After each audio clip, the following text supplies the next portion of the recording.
Well, the DLR has been connecting people and places in East London for nearly 40 years. So let's have a look at the history of the DLR from 1987 up to, well, the present day. And our story begins in 1987. During the Industrial Revolution, the Docklands played a very crucial part to it. However, as industry moved away, the docks began to decline as everybody was losing their jobs. I mean, losing their jobs, well, it's not the best thing in the world, is it? And then that meant the birth of the LDDC, that's the London Docklands Development Corporation, which wanted to build a light rail metro system, which became the birth of the DLR, which opened, of course, on the 31st of August 1987 from Stratford and Tower Gateway to Island Gardens, of course, and it had just 15 stations at the time. Tower Gateway, by the way, was the place where Minories used to be, which is also adjacent now to London's Fenchurch Street station. And the network was really simple, low cost. All the stations were elevated, I mean most of them were, and none of them were underground, and I mean it was really cheap. And this was the rolling stock they used back in the 80s. But they got sold to Essen in Germany in the 90s as it didn't meet fire safety regulations. But an expensive underground station needed to be built if the DLR wanted to extend into the city to connect with the underground. And then came the extension to Bank, which was £149 million at the time, but in today's money, that would be nearly £300 million. And it took pressure off Tower Gateway, most importantly. Also in 1991, Canary Wharf Station opened to serve up the offices. And I mean, it really cannot go on like this, can it? It can. And so forth it did, because in the early 1990s, plans were drawn up for an extension to Beckton, which hadn't been served since 1940, because it was along the Eastern Counties Railway. And it meant that in 1994, the extension to Beckton did, in fact, open its doors. And that was really good, because it meant that Beckton had strong links into central London and to other parts of East London, which it previously didn't have. Here's me at Beckton back in May of 2024. I mean, here you see Beckton bus station, where you've got loads of buses, of course, that serve the local area. But before you know it, another extension happened on the DLR, and this meant tunnelling under the Thames, which meant Island Gardens was repurposed and it was built underground instead, as it tunnelled south of the river through to Lewisham via Greenwich and Cutty Sark. And this was key. It was a very key moment for the DLR when it opened in 1999, because it meant that services could now run to Bank and to Stratford, whereas before Lewisham was only relying on services through to Kent and South East London and Central London via what we now know today, well, as South Eastern.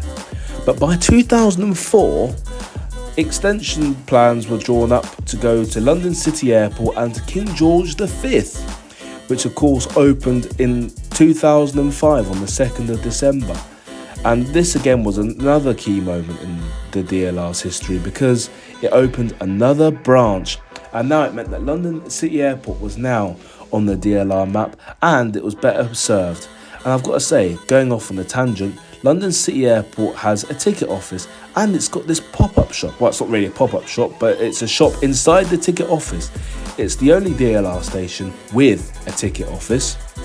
But if we keep going further under the Thames more, tunnelling under the Thames again south of the river, we get to Woolwich Arsenal. This extension opened in 2009 as it extended from King George V down to Woolwich Arsenal. And at this time, these new BO7 stocks were introduced. And Woolwich Arsenal, it now meant that it had direct links, well, to the City of London. And in 2011, the Stratford International extension opened. Now, this line used to be part of the North London line when it was Silverlink, when it used to go all the way to North Woolwich. And it would serve Westfield, which opened in 2011, as well as the 2012 Olympic Games, which are now held at the Olympic Stadium, now West Ham's London Stadium, of course. And this is the exterior of Stratford International, soon after it opened in 2011. I mean, it was a bit of a white elephant. I mean, it showed that the DLR went from 15 stations in 1987 to 45 in 2011. And that, well, it brings us to the present day. So let's talk about stats, and let's talk about the least used station on the DLR, which is Beckton Park. Well, Beckton Park is the least used station on the DLR, with just 520,000 passengers using it in 2023, with 12 trains an hour though, which is, wow, it's really good. I mean, most of the stations on this Beckton branch are really quiet.